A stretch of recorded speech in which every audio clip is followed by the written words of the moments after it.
नमस्कार दोस्तों, मैं रोहन मिश्रा एक बार फिर से आपका बहुत बहुत स्वागत करता हूं अपने YouTube channel SSS institute of education में। उम्मीद करते हैं आप सभी स्वस्थ होंगे, आपकी तैयारी भी अच्छी चल रही होगी। चलिए आज हम प्रैक्टिस सेट नंबर 6 को सॉल्व करते हैं बिना समय गंवाए हुए। और एक ही ध्यान रखिएगा कि धैर्य और भरोसा दोनों बहुत ही कीमती चीज़ है। इसको हमेशा जो है, जहाँ पर भी अगर कहीं आप भरोसा कर रहे हैं तो वहाँ पर धैर्य रखें, ठीक है। तो इस चीज़ को आप हमेशा याद रखेंगे। तो चलिए स्टार्ट करते हैं। पहला अपना क्वेश्चन क्या है, निम्नलिखित में से किसका संगठन निश्चित है। चलिए क्या करा, which of the following the has fix composition.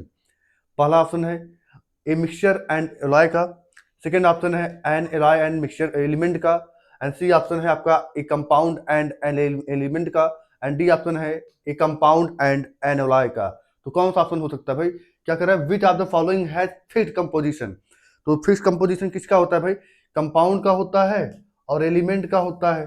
Option number C, option number C is the right answer. I hope सारी चीजें क्लियर होंगी, यानी ये आपका आंसर नंबर सी, एक यौगिक और एक तत्व का फिक्स कंपोजिशन होता है, ठीक है।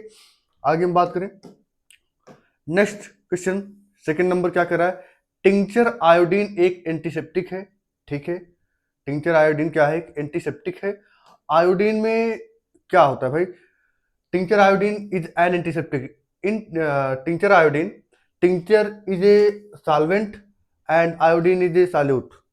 फिर क्या कर रहा है, iodine is solute and ethanol is solvent.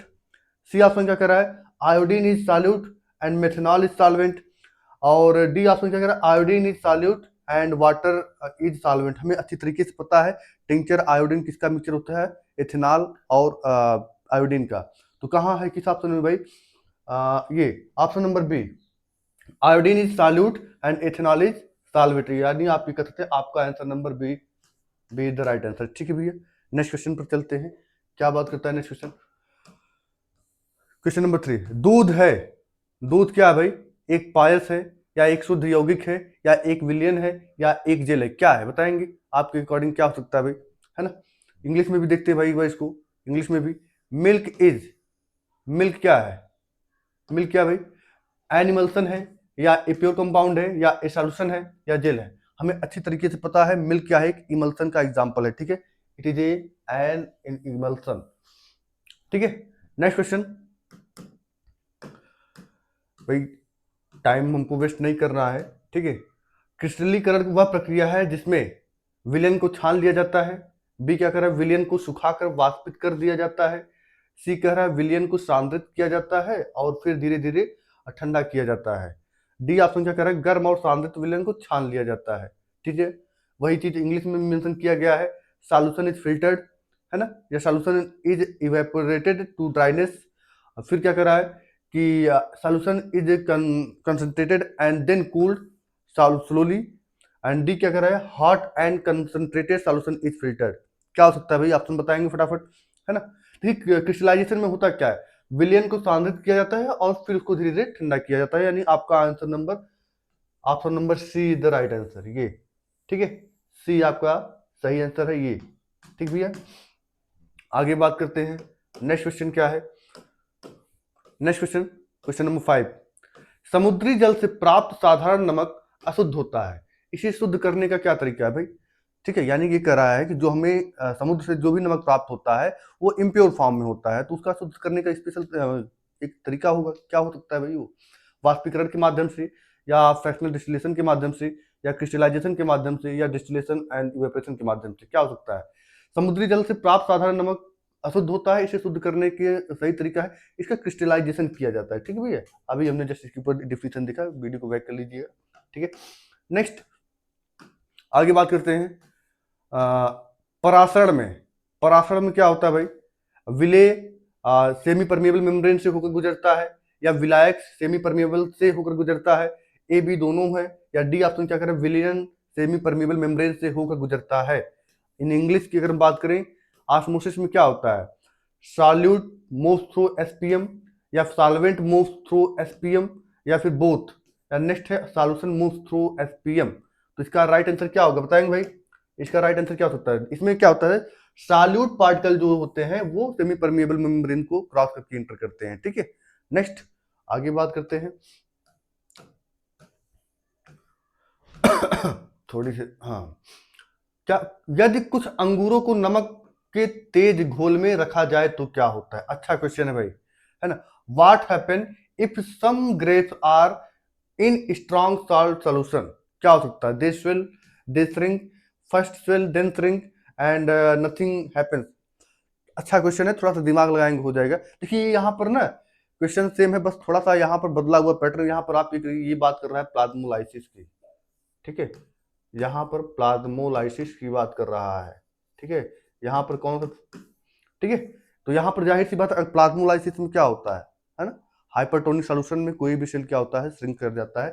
Same condition what happen if some grapes are strong salt solution की बात कर रहा है, तो वहां पर ये क्या होगा, श्रिंक हो जाएगा। यानी कि आपका answer number B, B is the right answer. सिकुड़ जाते हैं, ठीक है भैया, क्लियर है। आगे बात करते हैं, क्वेश्चन नंबर 8। किस संरचना को कोशिका का रसोई घर कहा जाता है? आ गया भाई लूटने वाला क्वेश्चन, ठीक है। Which structure is called the kitchen of the cell? Mitochondria को कहा जाता है, या फिर लाइसोसोम को कहा जाता है, या क्लोरोप्लास्ट को कहा जाता है, या न्यूक्लियस को कहा जाता है? बताएंगे फटाफट।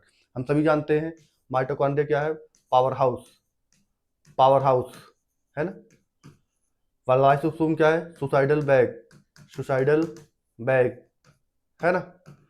क्लोरोप्लास्ट को क्या बोला जाता है, kitchen of the plant, kitchen of the plant, ठीक है भाई। और न्यूक्लियस क्या है, ये तो पूरा कंट्रोलर है, मालिक है ना, कंट्रोलर सबके ऊपर, यानी सबको कंट्रोल करता है। तो आपका क्या आंसर होगा भाई, क्लोरोप्लास्ट, यानी option number C is the right answer, option number C, ठीक है भाई, क्लियर है। नेक्स्ट आगे चलते हैं।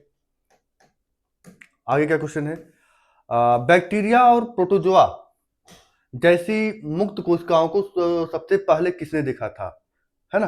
यानी कि रॉबर्ट हुक ने, पुरकिंजे ने, या लिवेनहॉक ने, या टी बावेरी ने। अंग्रेजी में देखते हैं भाई इसको क्या कर रहा है, who are the first to see free cells like bacteria and protozoa. यहाँ पर सब मिला जुला कर ये बात कर रहा है, फ्री सेल मतलब यहाँ लिविंग सेल की बात कर रहा है, ठीक है। तो सबसे पहले ये देखा था भाई, ये लिवेनहॉक, लिवेनहॉक ने देखा था, ठीक है। आगे बात करें रॉबर्ट हुक को आप जानते हैं, सेल से रिलेटेड, पुरकिंजे पीपी से रिलेटेड है, ठीक है। नेक्स्ट आगे बात करें, आनुवंशिक जानकारी का स्रोत है, ठीक है। चलिए भाई लूटने वाला क्वेश्चन है, लूटिए फटाफट। The source of genetic information is, है ना। जेनेटिक इंफॉर्मेशन का सोर्स क्या है मेजरली, बताइए, है ना। आरएनए होता है, या डीएनए होता है, या प्रोटीन होता है, या अमीनो एसिड होता है? हमें अच्छी तरीके से पता होता है कि जो source of genetic information DNA, DNA, है ना। कहते भैया हमको डीएनए चाहिए, उनका डीएनए मिल जाए, हम तो उनकी पूरा बायोडाटा निकाल लेंगे, है ना। तो ये डीएनए होता है, ठीक है। नेक्स्ट आप बात करें, गुणसूत्र किससे बने होते हैं, यही था क्वेश्चन। नेक्स्ट क्वेश्चन है, chromosomes are made up of, है ना, द्रव, हाँ ये ठीक है, 11 नंबर ये। गुणसूत्र किसके बने होते हैं? Chromosomes are made up of किसके बने होते हैं भाई? प्रोटीन, डीएनए के बने होते हैं, या प्रोटीन के बने होते हैं, या डीएनए प्रोटीन दोनों के बने होते हैं, या आरएनए के बने होते हैं, ठीक है। क्वेश्चन नंबर 11 क्या कर रहा है, क्या होगा आपके हिसाब से राइट आंसर, है ना। इसका जो राइट आंसर होगा भाई वो होगा डीएनए एंड प्रोटीन बोथ, है ना, ये दोनों के बने होते हैं, ठीक है। Option number C, option number C is the right answer, ठीक है भाई। नेक्स्ट क्वेश्चन क्या बात कर रहा है, हम देखते हैं। द्रव्यमान पूरे ब्रह्मांड में बना रहता है, क्या बना रहता है भाई, क्या बना रहता है? बदलता रहता है, या फिर शून्य रहता है, या स्थिर रहता है, या धनात्मक या ऋणात्मक होता है? हम सभी जानते हैं मास, किसी भी ऑब्जेक्ट का मास जो होता है वो कांस्टेंट होता है। आप कहीं पर लेकर जाइए, चाहे पृथ्वी के किसी भी कोने पर लेके जाइए, या यूनिवर्स के किसी कोने में लेके जाइए, चांद पर जाइए, मंगल पर जाइए, चाहे जहां जाइए भाई, mass never can be change, never can be change, ठीक है भाई, ये कभी चेंज वगैरह नहीं होता है। वेट चेंज होता है, वेट चेंज होता है, मास नहीं, ठीक है। नेक्स्ट क्या कर रहा है, हाँ ये इंग्लिश में भी है, इन्हें कांस्टेंट होता है, ठीक है। गुरुत्वाकर्षण के कारण त्वरण शून्य हो जाता है, क्या कह रहा है भाई, गुरुत्वाकर्षण के कारण त्वरण शून्य हो जाता है, कहां पर होता है भाई ये, है ना। The acceleration due to gravity 0 at, कहां पर होगा? ये हम अगर बात करें नहीं, पोल्स पर भी नहीं होता, इक्वेटर पर भी नहीं होता, सी लेवल पर भी नहीं होता, ये आपका होगा कहाँ, सेंटर ऑफ द अर्थ, है ना, सेंटर ऑफ अर्थ। वहां पर अगर हम बात करें कि वहां पर ग्रेविटी के कारण वहां पर आपका जो एक्सीलरेशन होता है वो एकदम जो है शून्य हो जाता है। नेक्स्ट क्वेश्चन नंबर 14 क्या कह रहा है, बल का एसआई मात्रक है ना, यानी कि the SI unit of force. आज तो एकदम लूटने वाला क्वेश्चन है भाई। हाँ चलिए, बात कोई नहीं, है ना, थोड़ा सा लेवल अप लो दोनों चलता रहेगा तो ज्यादा बेटर रहेगा ना, बहुत ज्यादा हार्ड, क्योंकि भाई आपको लगभग सभी क्वेश्चन, सभी टाइप क्वेश्चन आपने देख ही लिया होगा, समझ ही लिया होगा, ठीक है, हर टाइप के क्वेश्चन मिलेंगे। ऐसा नहीं है कभी बहुत ज्यादा हार्ड करने के चक्कर में पता चला हम इजी वाले क्वेश्चन छोड़ दिए, छूट गए। वो कभी कभी ऐसा होता है कि एग्जाम के टाइम पर जो इजी क्वेश्चंस होते हैं उनके आंसर ही नहीं याद आते, तो इसीलिए उनको जो है प्रैक्टिस में रखना जरूरी है, ठीक है भाई। नेक्स्ट इसका जो राइट आंसर होगा भाई, ये होगा आपका न्यूटन, है ना, ये तो आपका प्रेशर का होता है ना, प्रेशर का होता है, यानी option number B is the right answer, option number B is the right answer. Clear भैया, आगे बात करते हैं, प्रति इकाई क्षेत्रफल बल को क्या कहा जाता है ना, प्रति इकाई क्षेत्रफल बल को क्या कहा जाता है भाई, ठीक है, इन इंग्लिश में भी देखते थे भाई एक बार, क्या कर रहा है, force per unit area is called, अब थ्रस्ट कहलाता है या बायॉन्ड फोर्स कहलाता है या ग्रेविटी कहलाती है या प्रेशर कहलाता है, क्या कहलाता है, ये तो भाई सीधी सी, force per unit area is called pressure, pressure, ठीक है, आपका option number D is the right answer, ठीक है, डी आपका राइट आंसर भी है।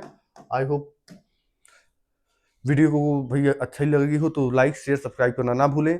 मिलते हैं नेक्स्ट वीडियो में, धन्यवाद। हाँ पूरे भरोसे के साथ जुड़िएगा, लास्ट तक जुड़ेंगे आपसे, ठीक है, धन्यवाद।